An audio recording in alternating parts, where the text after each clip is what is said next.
हरिः ओम श्री गुरुभ्यो नमः। हरिः ओम। ओम पार्थाय प्रतिबोधितां भगवता नारायणेन स्वयं व्यासेन ग्रथितां पुराणमुनिना मध्ये महाभारतम् अद्वैतामृतवर्षिणीं भगवतीम् अष्टादशाध्यायिनीं यं त्वामनुसन्दधामि भगवद्गीते भवद्वेषिणीम् यं ब्रह्मा वरुणेन्द्ररुद्रमरुतः स्तुन्वन्ति दिव्यैस्तवैः वेदैः साङ्गपदक्रमोपनिषदैः गायन्ति यं सामगाः ध्यानावस्थिततद्गतेन मनसा पश्यन्ति यं योगिनः यस्यान्तन्न विदुःसुरासुरगणाः देवाय तस्मै नमः। ॐ सहना भवतु सहनौ भुनक्तु सह वीर्यं करवावहै तेजस्विनावधीतमस्तु मा विद्विषावहै। ॐ शान्ति शान्ति शान्तिः। वेदाविनाशिनं नित्यं य एनमजमव्ययम् कथं स पुरुषः पार्थ संघातयति हन्तिकम्।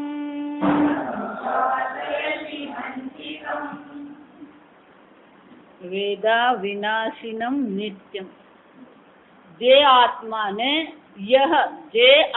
ने अविनाशी जाने છે કથમ સ પુરુષ એ પુરુષ કેવી રીતે કોઈની હત્યા કરે અથવા કોઈ પાસે હત્યા કરાવે। શંકરાચાર્યજી ખૂબ સુંદર રીતે ભાષ્ય આપણને સમજાવે કે આત્મા સ્વરૂપથી અકર્તા છે જ। જો આ સમજો, અકર્તા બનાવવાનો નથી, કર્મ રહિત ને બનાવવાનો નથી। અને એટલે શંકરાચાર્યજી કહે છે એટલા માટે ત્યાં વેદ એવું કહેવામાં આવ્યું, જાણી લે। જા વિચાર, જ્ઞાન ત્યારે જ શક્ય બને કે જ્યારે એ વસ્તુનો ગુણ અથવા તો એનો ગુણધર્મ હોય। જ્ઞાન કોઈ વસ્તુ ઉત્પન્ન કરે નહીં, જ્ઞાન કોઈ પણ વસ્તુમાં કોઈ પરિવર્તન નહીં લાવે। જો આ વસ્તુ સ્પષ્ટ રહેવી જોઈએ। ધારો કે આ ઓરડામાં અંધારું હોય, બધા બેઠા છે, અહીંયા બધી વસ્તુઓ પણ છે, પણ અંધારાને કારણે શું થશે? કોઈ વસ્તુ દેખાશે નહીં। જ્યારે પ્રકાશ કરવામાં આવે, જ્યારે પ્રકાશ ફેલાય છે તો પ્રકાશ આ બધી વસ્તુઓને ઉત્પન્ન કરશે। પ્રકાશ શું કરે છે? જે છે જ એને શું કરે? પ્રકાશિત કરે। એમ જ્ઞાન પણ કેવું છે? જે જેનું સ્વરૂપ છે એવું જેને શું કરે છે? પ્રગટ કરે છે। તો આત્માને હું અવિનાશી જાણું એનો અર્થ શું થયો? જ્યારે જાણતો નથી ત્યારે પણ આત્મા તો કેવો છે? અકર્તા, અવિનાશી જ છે। જો સમજા, સ્પષ્ટ થવું જોઈએ। જ્ઞાન કોઈ વસ્તુ પરિવર્તન નહીં લાવે। એટલા માટે જ બધાને વેદાંતમાં રુચિ કેમ નથી પડતી? એટલે કંઈક જીવનમાં હું પરિવર્તન લાવું, મારું 10 કિલો વજન ઉતરે, અથવા મારો દમ સારો થઈ જાય, અથવા મારો ડાયાબિટીસ સારો થઈ જાય, મારું મન શાંત થઈ જાય। આમ ક્યાંક ને ક્યાંક આપણે શાની ઈચ્છા કરીએ? કંઈક બદલાય। જો સમજો, કંઈક પરિવર્તન આવે। જો વિચાર, ક્યાંક ને ક્યાંક કંઈક બદલાતું હોય તો આપણને રુચિ પડે। પણ વેદાંત કેવું છે? જ્ઞાન કોઈ વસ્તુ ઉત્પન્ન કરે નહીં, જો આ સમજવાનું. કોઈ વસ્તુમાં કોઈ પરિવર્તન લાવતું જ નથી. એટલા માટે જેને કર્મમાં રુચિ છે એને પછી કઈ કેમ તો તું બેસીને વેદાંત જ્ઞાન મેળવ તો એને મજા પડે ને? કેમ મજા નહીં પડે? એને કઈક કરવામાં રુચિ છે, કઈક બનવામાં રુચિ છે. અહીંયા આ અઠવાડિયામાં જ આપણે શરૂઆતમાં જોયું કે સંસાર એટલે આપણે કંઈક બનતા રહીએ છીએ. એટલે વેદાંત પણ જો કંઈક બનવાની પ્રક્રિયા છે તો પછી એ વેદાંત રહેતું નથી, એ જ્ઞાન નથી. જો સમજો હું વેદાંતી એમ જો કહ્યું તો પછી એ પણ સંસારી જ છે. કેમ? પેલા માતા છે, પિતા છે, આ બધું છે. હવે એક બીજો ઉમેરો થયો. શાનો ઉમેરો થયો? અમે વેદાંતી. જો આ સમજ તો વેદાંત પણ શું બની ગયું? બનવાની પ્રક્રિયા થઈ. જો આ સમજ. અને એટલે ભગવાન સ્પષ્ટપણે કે છે વેદ જે જાણે છે, જો આ સમજ, જાણવાનું જ છે. આત્મા અવિનાશી છે એ શું કરવાનું છે? ફક્ત જાણવાનું જ છે. કેમ? કારણ કે આત્મા અવિનાશી છે જ. જો આ સમજવા એનો અર્થ શું થયો? કથમ સ પુરુષ પાર્થ કમ ઘાતયતિ હંતિકમ. એ કેવી રીતે કોઈની હિંસા કરે, એ કેવી રીતે કોઈને મારી નાખે, જો આ સમજો, અથવા કોઈને મરાવે. જો આ સમજો એનો અર્થ શું થયો? આત્મામાં, શંકર ગઈકાલે જોયું એમ કે આત્મામાં કોઈ પણ પ્રકારે કર્તૃત્વ શક્ય નથી, કર્મત્વ શક્ય નથી, અને કોઈની પાસે કર્મ કરાવવાનું કાર્યત્વ પણ શક્ય નથી. જો આ સમજો. આમ શંકરાચાર્ય સ્પષ્ટપણે કે છે આત્મનઃ હનન ક્રિયાયાઃ કર્તૃત્વમ કર્મત્વમ હેતુ કર્તૃત્વમ ચ અજ્ઞાનકૃત દર્શિતમ. આ બધી વસ્તુ કેવી છે? અજ્ઞાનને કારણે છે. જો આ સમજ. અજ્ઞાનકૃત એટલે કે આત્મામાં જે તમને કર્તૃત્વ દેખાય છે, આત્મામાં કર્મત્વ એટલે કે આત્મા પર કોઈ કર્મ થઈ રહ્યું છે એવું દેખાય છે, અથવા તો આત્મા કોઈ પાસે કર્મ કરાવી રહ્યો છે, આવું તમને જે દેખાઈ રહ્યું છે કોને કારણે છે? અજ્ઞાનકૃત. આત્માના સાચા સ્વરૂપનું જ્ઞાન નથી. જો આ સમજ. એનો અર્થ શું થયો? તચ્ચ સર્વ ક્રિયાસુ અપી સમાનમ કર્તૃત્વાદેહે અવિદ્યાકૃતત્વમ. ફક્ત હનન ક્રિયા જ નહીં. શંકરાચાર્ય શું કહે છે? ગઈકાલે આપણે જોયું સર્વ ક્રિયાસુ, સર્વ પ્રકારની ક્રિયાઓમાં આ એક સમાન રીતે છે. ફક્ત હનન ક્રિયાને જ લાગુ પડે છે એમ નહીં. આ કર્તૃત્વાદી શું છે? કોઈ પણ ક્રિયાની દ્રષ્ટિએ શક્ય નથી. વિક્રિયમાન હિ કર્તા આત્મનઃ કર્મભૂતમ અન્યમ પ્રયોજતિમ કુરુ ઇતિ. જ્યાં સુધી આત્મામાં કોઈ પ્રકારનો વિકાર નહીં આવે ત્યાં સુધી કર્તૃત્વ શક્ય નથી. અને આત્મા તો ભગવાન શું કે છે? નિર્વિકારી છે. એતદ અવિશેષેણ વિદુષઃ સર્વ ક્રિયાસુ કર્તૃત્વમ હેતુ કર્તૃત્વમ ચ પ્રતિષેધતિ ભગવાન વિદુષઃ કર્મ અધિકાર અભાવ પ્રદર્શનાર્થમ. અને એટલા માટે ભગવાન અહીંયા આ શ્લોક દ્વારા શું કરી રહ્યા છે? વિદ્વાનમાં કર્તૃત્વ પણ નથી, હેતુ કર્તૃત્વ એટલે કે બીજા પાસે કરાવવાનું પણ કર્તૃત્વ એ વિદ્વાનમાં છે જ નહીં. પ્રતિષેધતિ ભગવાન એનું શું કરી રહ્યા છે? નિષેધ કરી રહ્યા છે. કેમ? કારણ કે જ્ઞાનીને માટે, વિદ્વાનને માટે કર્મનો અધિકાર છે જ નહીં. વિદા વિનાશિનમ કથમ સ પુરુષ ઇત્યાદિના ક્વ પુનઃ વિદુષઃ અધિકાર ઇતિ એતદુક્તમ પૂર્વમેવ જ્ઞાન યોગેન સાંખ્યાનામિતિ. અને એટલા માટે આ જ્ઞાની માટે તો એક જ અધિકાર, સાંખ્યાનામ. આ જ્ઞાની જે છે એને માટે તો સંન્યાસ એકમાત્ર અધિકાર છે, કર્મ અધિકાર એને માટે છે જ નહીં. તથા સર્વ કર્મ સંન્યાસમ વક્ષ્યતિ સર્વ કર્માણિ મનસા ઇત્યાદિના શંકરાચાર્યજી કહે છે. અને એટલા માટે ભગવાન 5મા અધ્યાયમાં કહે છે વક્ષ્યતિ એટલે ભવિષ્યકાળ કહે છે. શું કહે છે? સર્વ કર્માણિ મનસા સંન્યસ્યાસ્તે સુખમ વશી. આ જે જ્ઞાની છે, વિદ્વાન છે, એ શું કરે છે? સર્વ કર્મનો મનથી ત્યાગ કરી દે છે. જાસમ મનસા કહ્યું ને એટલે એનો સીધો અર્થ શું થાય? મનથી. જાસમ વેદાંત જે તત્વની ચર્ચા કરે છે એ શબ્દથી પર તત્વ છે. જો આ સમજો. આપણે જોઈ કે અપ્રમેય એ ક્યારેય કોઈ પણ પ્રકારથી વિષય બની શકે એમ છે જ નહીં. ઉપનિષદ પણ કહે છે નેદમ વ્યતિતમ ઉપાસતે, તું જેને આ તરીકે જોવાનો પ્રયત્ન કરે છે એ ક્યારેય બ્રહ્મ હોઈ શકે નહીં, કારણ કે બ્રહ્મ ક્યારેય વિષય કોટીમાં આવી શકે એમ છે જ નહીં. એટલે જ્યારે પણ તમે કોઈક શબ્દ વાપરો એટલે એ શબ્દનો પેલો બીજો અનર્થ થવાની શક્યતા પૂરેપૂરી છે, કારણ કે શબ્દની ત્યાં મર્યાદા રહેવાની. યતો વાચો નિવર્તન છે, વાણી પણ ત્યાં જઈને શું કરે છે, પાછી આવે છે. જો આ સમજવા, એટલે જ્યાં ભગવાનનું આ વાક્યનું અવતરણ કરવામાં આવ્યું સર્વ કર્માણી મનસા, જો આ સમજ, એટલે પેલા એ શબ્દ પકડી લીધો, કયો પકડી લીધો, મનસા, મનથી. પણ ક્રિયા તો કેટલી છે, 3 પ્રકારથી છે, કાયિક કર્મ, વાચિક કર્મ અને માનસ કર્મ. એટલે જ્યાં પેલું મનસા કહ્યું એટલે પેલો પૂર્વ પક્ષીએ પકડી લીધું, નનુ મનસા ઇતિ વચનાત ન વાચિકાનામ કાયિકાનામ સંન્યાસઃ ઇતિ છે. તમે જો એમ કહેતા હોય ભગવાને કહ્યું મનસા, તો પછી માનસ કર્મનો ત્યાગની વાત ભગવાન કરી રહ્યા છે. કાયિક અને વાચિક કર્મની ચર્ચા કરતા જ નથી. એનો શું થયો, વિદ્વાને પણ કાયિક અને વાચિક કર્મનો શું કરવાનો, સંન્યાસ કરવાની જરૂર છે જ નહીં. જા સમજવું, એટલે મેં કીધું આ શબ્દની મર્યાદા નડે, આ સમજવાનું. એટલે પૂજ્ય સ્વામીજી ત્યાં મનસા શબ્દનો અર્થ કરી દે જ્ઞાત્વા. જો આ સમજ, મનસાનો અર્થ શું કરવાનો, જાણીને. એકવાર જેને આત્માને અકર્તા જાણી લીધો તો એને શું થઈ ગયું, સર્વ કર્માણી સંન્યસ્ય. એને શું કર્યું છે, અકર્તા આત્મા જાણવું જ એ શું છે, સંન્યાસ થઈ જાય. જો આ સમજો બરાબર, પોતાને અકર્તા આત્માનું જ્ઞાન થવું એ શું છે, સર્વ કર્મનો સંન્યાસ છે. એટલા માટે ચોથા અધ્યાયનું નામ શું છે, જ્ઞાન કર્મ સંન્યાસ. જ્ઞાનેન કર્મ સંન્યાસ. જો આ સમજ, અકર્તા આત્માના જ્ઞાનથી સર્વ કર્મનો સંન્યાસ છે. પેલો મનથી એવો જો શબ્દ તમે પકડી લીધો તો એનો અર્થ આવો થવાનો.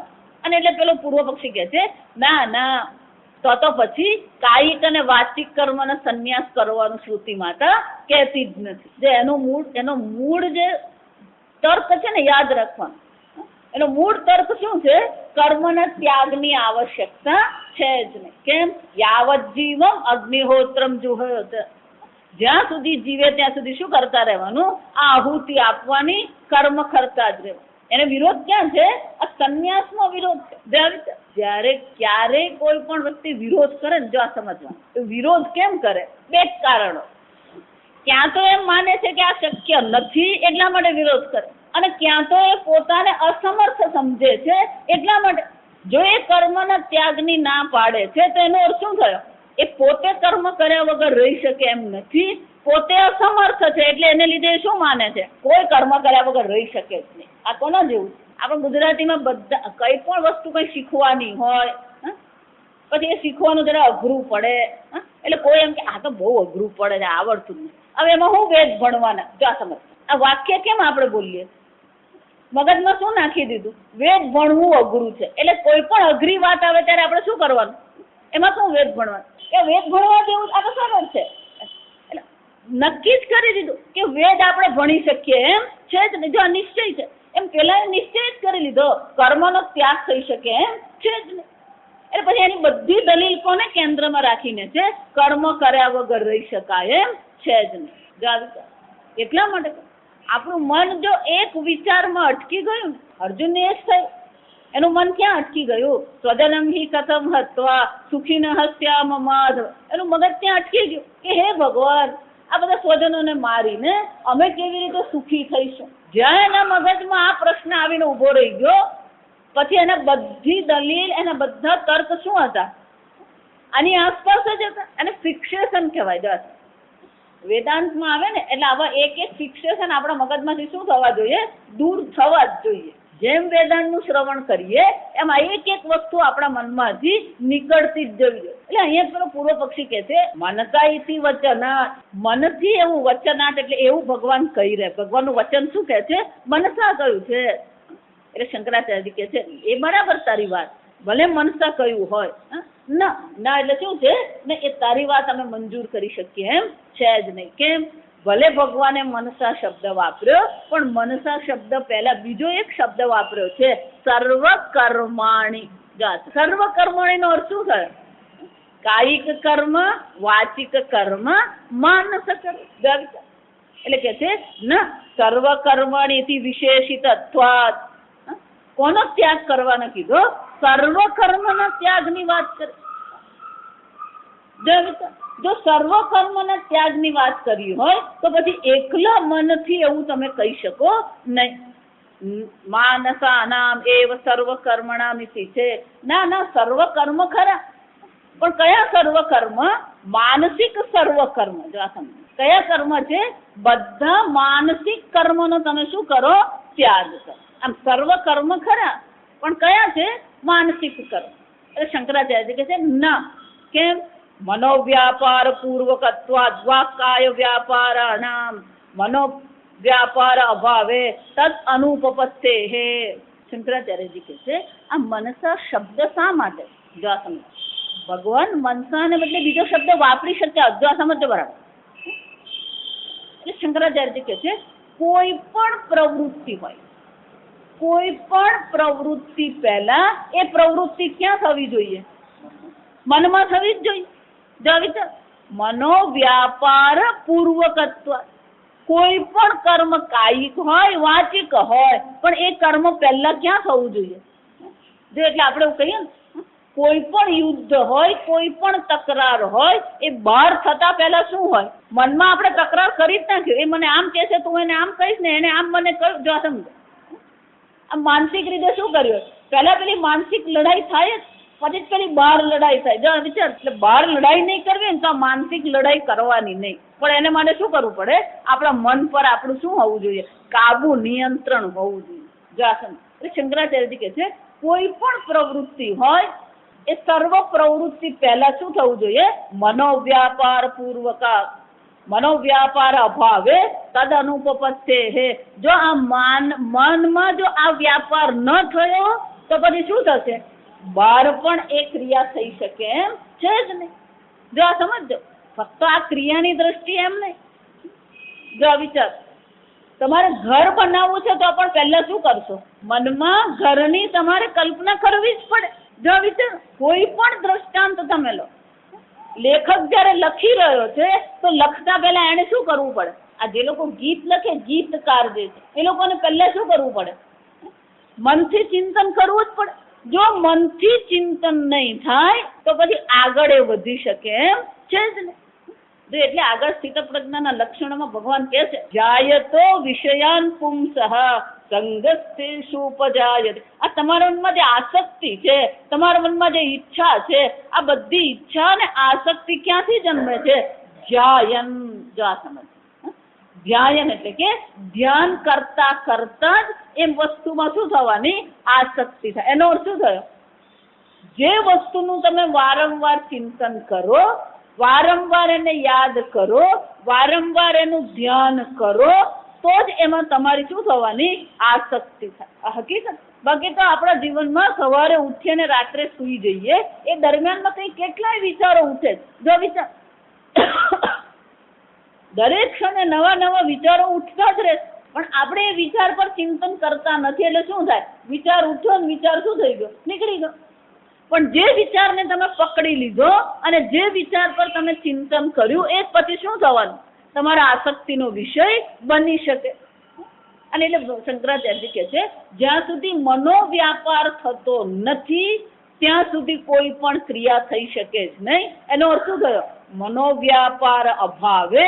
જો મનોવ્યાપારનો માનસિક રીતે જો તમે એનું ચિંતન નહીં કરો તો પછી શું થવાનું? કર્મ કરવું શક્ય છે જ નહીં.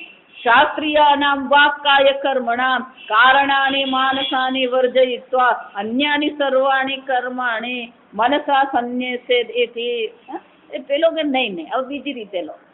એને પેલું એક જ પકડી રાખું કે કર્મનો સંન્યાસ થઈ શકે એમ છે. આ એ નથી, આપણે જ છે. આ સમજ. આ હું પૂર્વ પક્ષી કહું ને, પૂર્વ પક્ષી આપણા જ મનમાં બેઠો છે. આપણે જ કર્મનો ત્યાગ કરવા શું છે? તૈયાર છીએ. આપણે ભોગનો ત્યાગ કરવા તૈયાર છીએ. આપણે શું માનીએ? બહુ વર્ષો પહેલા, 8-10 વર્ષ પહેલા એક ભાઈ ગીતામાં આવતા હતા. પછી આવતા બંધ થઈ ગયા. જો આ વિચાર એટલે પછી અચાનક એક દિવસ મળ્યા મને, તો કેમ તમે આવતા નથી? આ તમે જે બધી વાત કરો ને તે સાંભળીને તો બાવા જ બનવું પડે જાતે, તો વાંધો શું જાતે બસ જે વિચાર સમજ. છેવટે જવાનું કઈ બાજુ છે? કર્મને ત્યાગ તરફ જ જવાનું. બીજી એક વાત આગળ આપણે ચર્ચા કરી ગયા કે ખરેખર તમે શું ઈચ્છો છો જીવનમાં? તમે કર્મ ઈચ્છો છો કે કર્મનો ત્યાગ ઈચ્છો છો? જો આ વિચાર. બધાને રવિવાર કેમ ગમે? જો આ વિચાર. એટલે હંમેશા આશ્રમમાં જાય ને તો સૌથી વધારે લેર બહેનોને પડે. આશ્રમ કેમ? મરચાની ચિંતા કરવાની, આદુની ચિંતા કરવાની, દૂધ વાળો આવ્યો કે નહીં આવે ચિંતા કરવાની જ ને.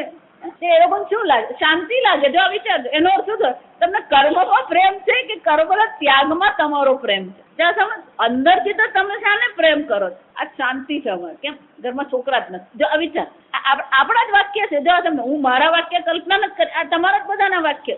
જે દિવસે કોઈ કામ કરવાનું નહીં હોય એ દિવસે આપણને શું લાગે? આ શાંતિ. એનો અર્થ શું થયો? અહીં શંકરાચાર્યજી એક શબ્દ વાપર્યો, વચના. જો આ સમજો, ભગવાનના વચનોને અનુરૂપ આપણે જોઈએ તો મનસા સર્વાણી કર્માણી. એવું કયું ભગવાન? એટલે કે છે કે તો પછી હવે એક બીજું કામ કરીએ. સર્વ કર્માણી ખરા, કાયિક કર્મ, વાચિક કર્મ, માનસ કર્મ, બધા કર્મ. પણ કયા કર્મ? શાસ્ત્રીયાણામ વાકાય કર્મણામ કારણાની મનસાની વર્જયિત્વા અન્યાની સર્વાણી કર્માણી મનસા સંન્યસ્યેત ઇતિ છે. એનો અર્થ શું થયો? આ શાસ્ત્રોક્ત જે કોઈ પણ કાયિક વાચિક કર્મો જે કહેવામાં આવ્યા છે અને જેનું કારણ આ માનસ કર્મો છે, એના સિવાયના બાકીના બધા કર્મો જે છે એનો સંન્યાસ કરી દેવો. એનો અર્થ શું થયો? આ શાસ્ત્રોક્ત કર્મનો ત્યાગ કરીએ. પણ આપણે લૌકિક કર્મ શું કરવાનું? ફાફડા જલેબી ખાતા રહેવાનું, લગ્નમાં જવાનું. પણ અમાર પડોશી સાથે વાત તો કરવી જ પડે. એ તમે એમ કહો પછી આમ બધું જ છોડી દેવા, એમ કઈ થોડું છોડી દેવાનું. એટલે એ શું કહે છે? તો પછી હવે એક કામ કરીએ, આ શાસ્ત્રોક્ત કર્મ જે છે ને એને રાખીએ. કેમ? એ તો ભગવાનનો આદેશ છે અને ભગવાનનો આદેશ હોય તો એનો તો ત્યાગ થઈ શકે ને. જા સમજ. શાસ્ત્રીય નામ જે કર્મ જે છે એનો તો આપણે ત્યાગ કરી શકીએ ને, કારણ કે એ તો ભગવાનનો શું છે? આદેશ છે. એનો શું થાય?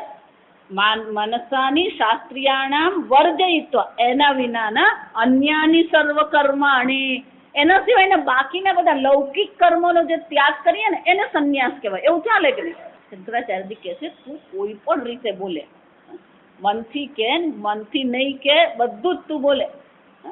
પણ પ્રશ્ન તો અહીંયા એ છે કે આત્મા કરતા છે જ નહીં. જો સમજો પ્રશ્ન ક્યાં છે? આત્મા કરતા હોય તો પછી કર્મ શક્ય છે. પછી એમાં શાસ્ત્રોક્ત કર્મ ને લૌકિક કર્મ ને કાયિક કર્મ ને વાચિક કર્મ. જો ત્રણ મિત્રો વાત કરતા પછી એમાંથી બે જણા જે હતા, એક છોકરો ને એક છોકરી હતા. જો સમજ એ વાત કરતા કરતા પછી એ લોકોની ચર્ચા ફંટાઈ ગઈ. પછી બાળકો પર ચર્ચા ચાલુ થઈ, પછી બાળકોના જન્મની ચર્ચા ચાલુ થઈ. જો પછી પેલા જે છોકરો ને છોકરી હતા ને બે જણા લડવામાં, ના પહેલો છોકરો જ થવો જોઈએ. એટલે બીજી પેલો કે ના પહેલી છોકરી જ થવી. એટલે પેલા બંને જણા શું ચાલ્યું? ના આ તું આમે છોકરીનો વિરોધ કરનારો જ છે. જો એટલે બંનેનો ઝઘડો શરૂ. ઝઘડો ચાલ્યો પેલો પેલી છોકરીને બાળક થવું જોઈએ, 1 વર્ષમાં બાળક, બધી જ ચર્ચા ચાલુ થઈ ગઈ.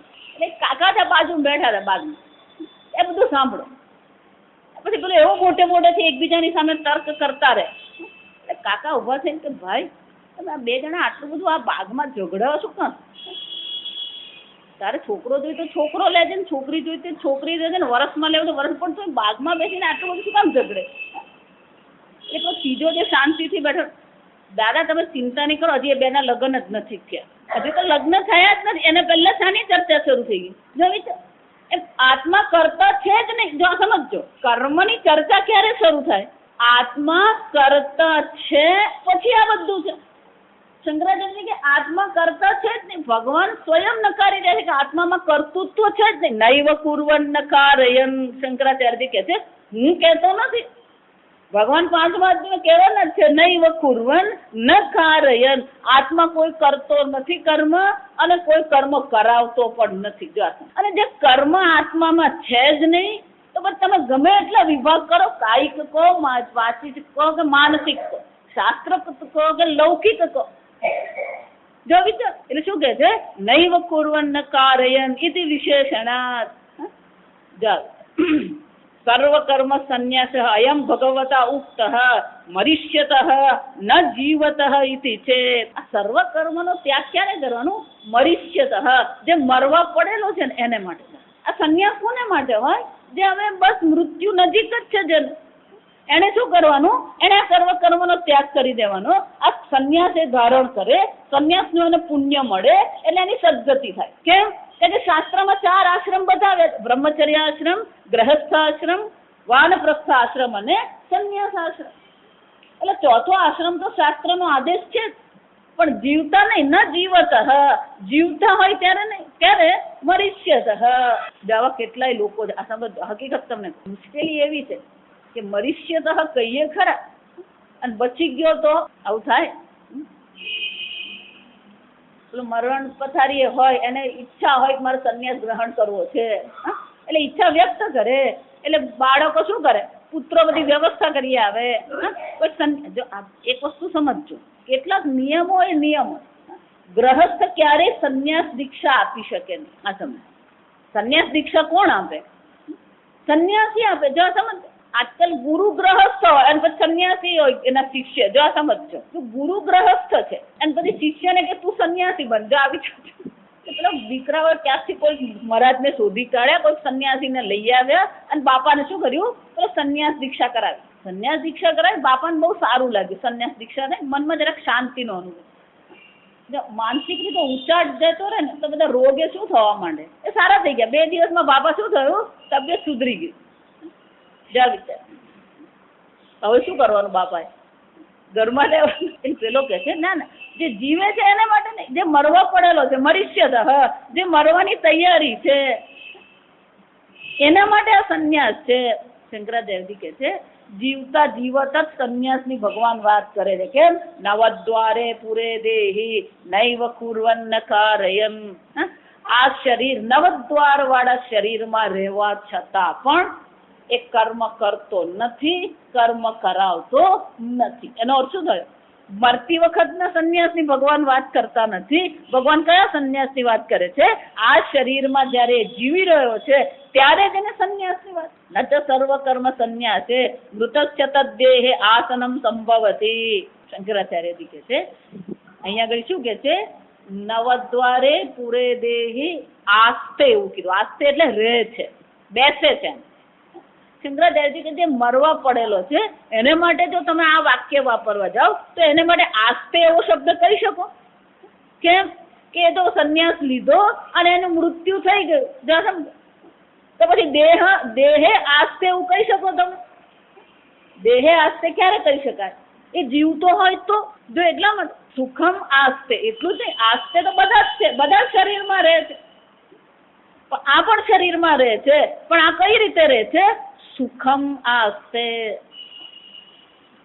આપણે બધા શરીરમાં જ રહીએ પણ રડતા કકડતા જોઈએ. જો વિચાર.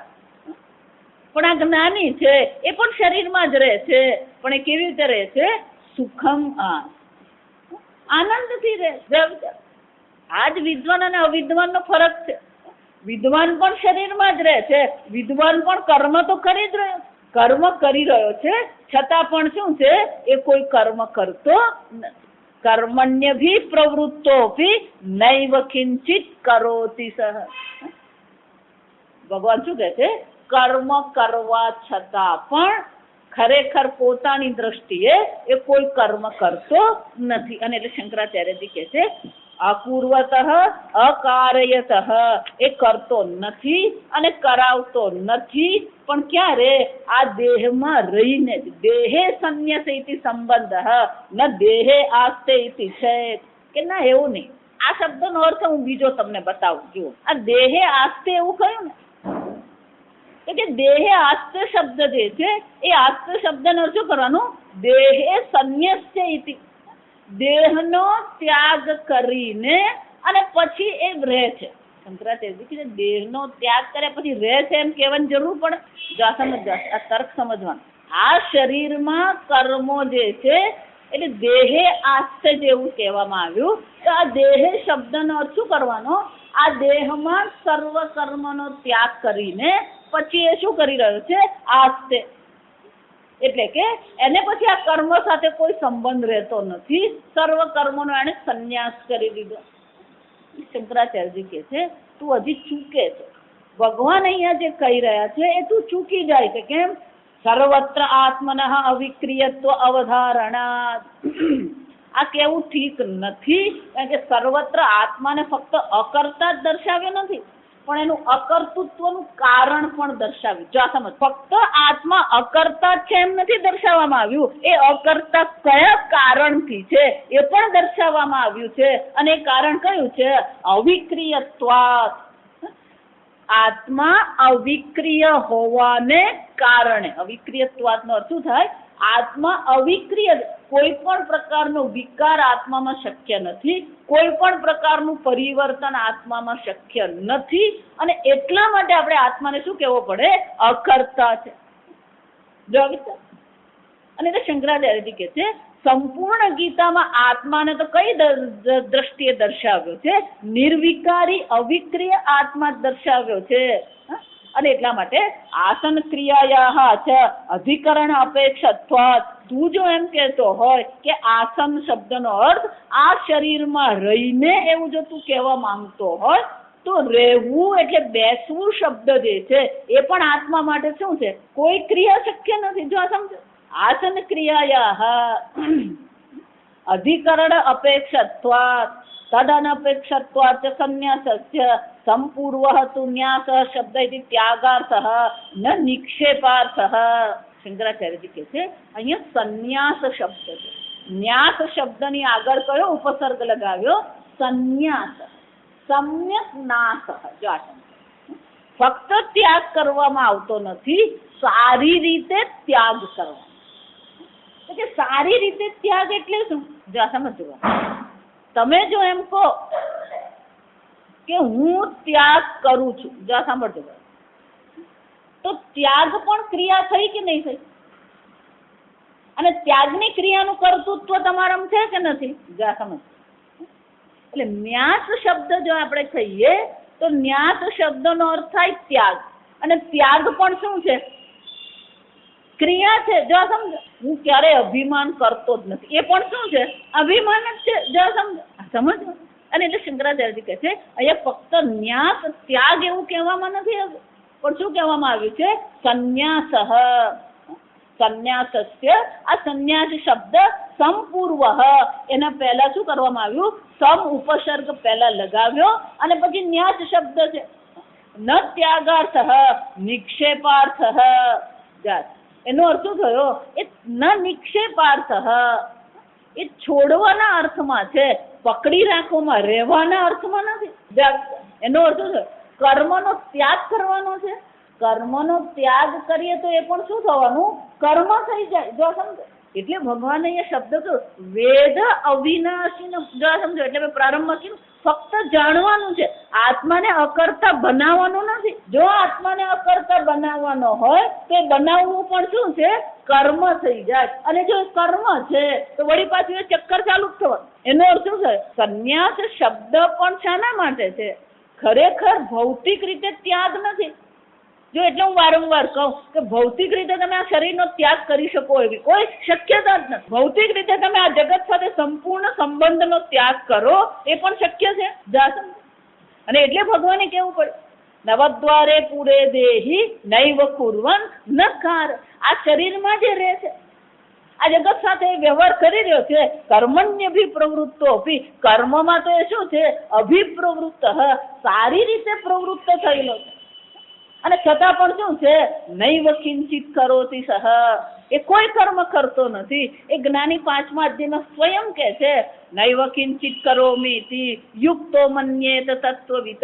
આ જે તત્વવિત છે, જે આત્માને અકર્તા જાણે છે, એ તો સ્પષ્ટપણે કહી શકે હું કોઈ કર્મ કરતો નથી. જો આ તો કે આ બધા કર્મ થઈ રહ્યા છે ને, ઇન્દ્રિયાણી ઇન્દ્રિયાર્થેષુ વર્તન.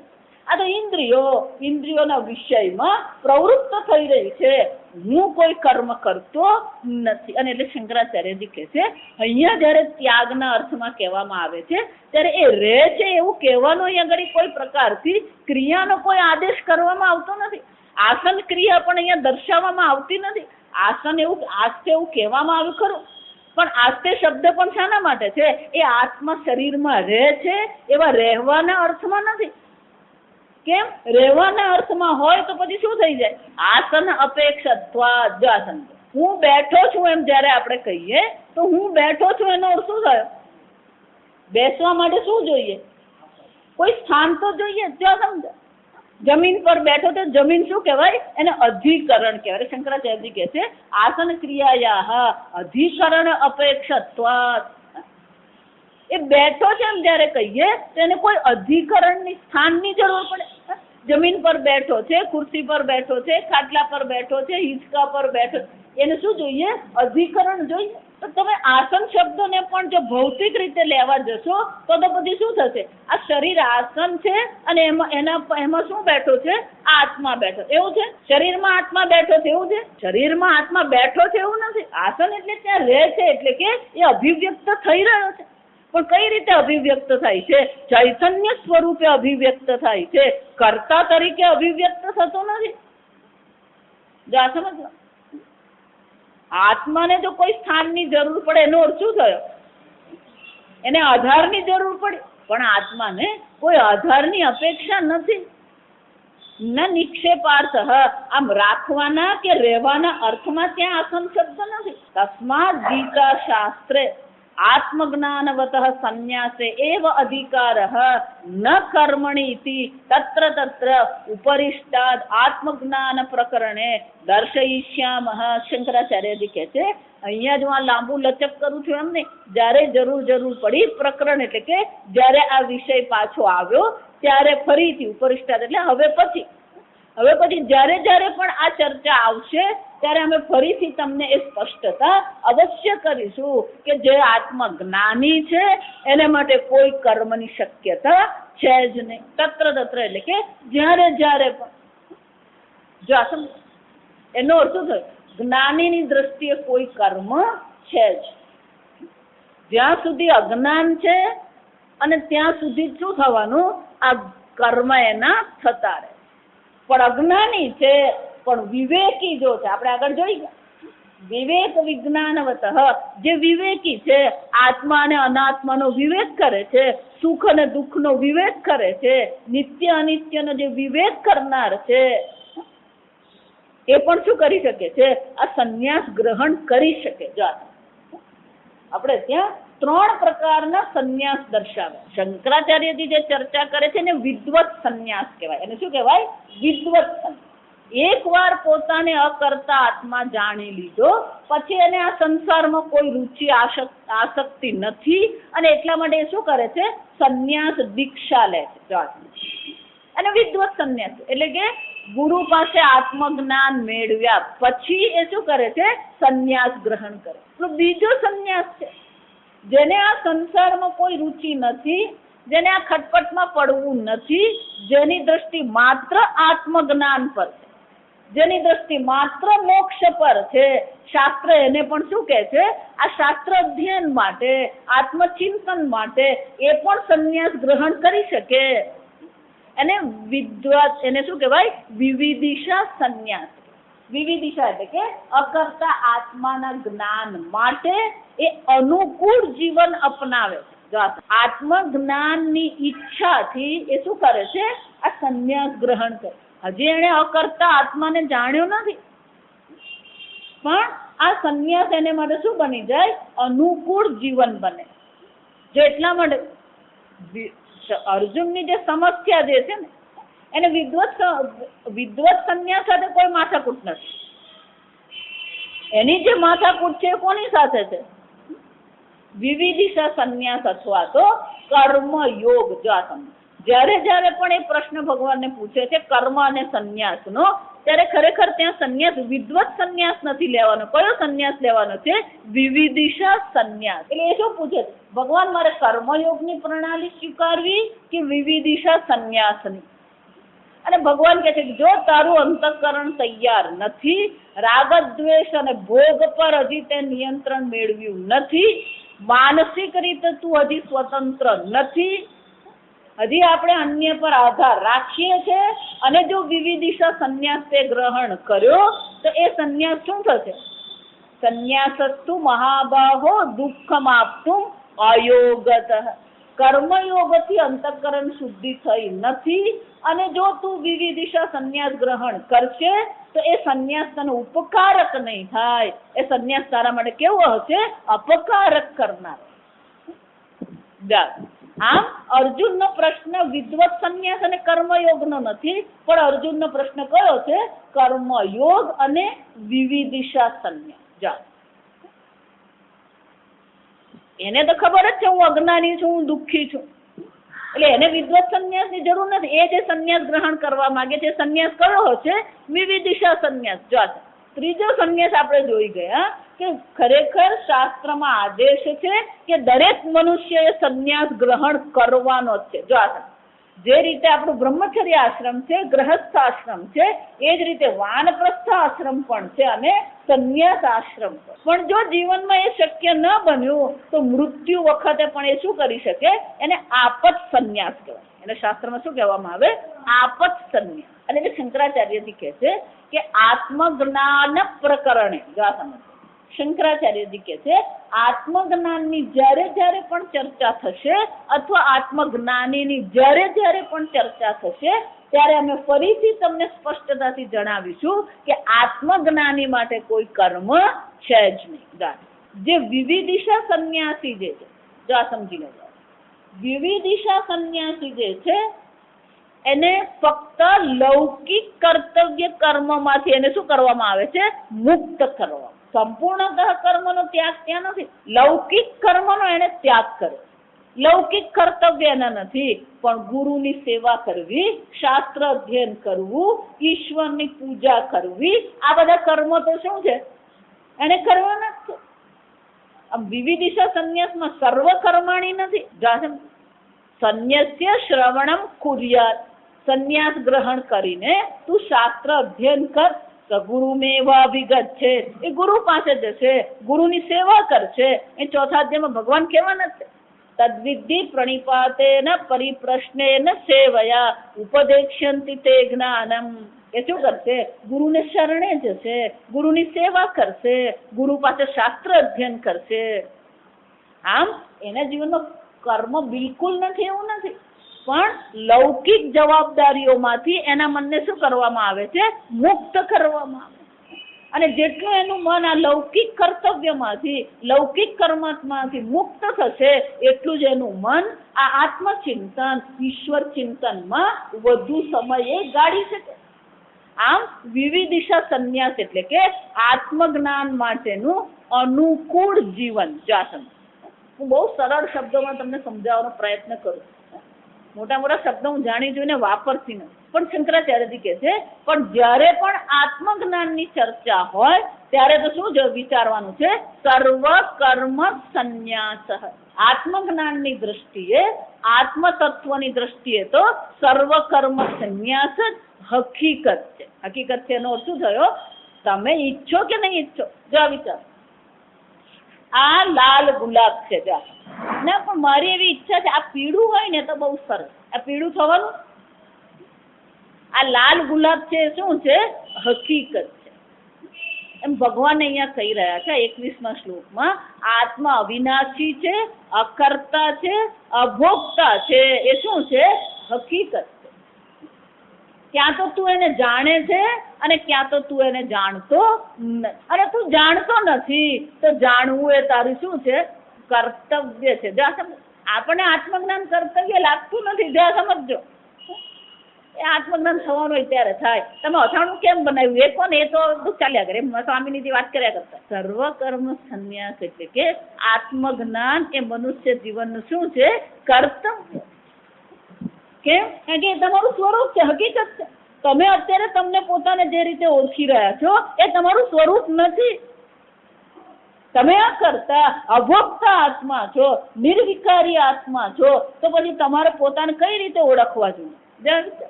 એનો અર્થ શું થાય? આત્મજ્ઞાનની અવગણના એ ખરેખર આત્માની અવગણના છે. કોની અવગણના?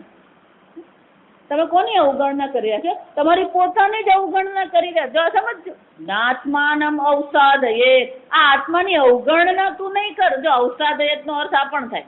અવસાદયેત નો એક અર્થ થાય તું આત્માનો નાશ નહીં કર, પણ અવસાદયેત નો એક અર્થ શું થાય? આ આત્માની અવગણના તું અર્જુન નહીં કર. પણ આપણે જીવનભર શું કરે? જન્મો જન્મથી શું કરતા આવ્યા? આમ આત્મજ્ઞાન એ શાસ્ત્ર પર ઉપકાર કરવા માટે નથી, ગુરુ પર ઉપકાર કરવા માટે નથી, ઈશ્વર પર ઉપકાર કરવા માટે નથી. આત્મજ્ઞાન કોના માટે છે? પોતાના પર.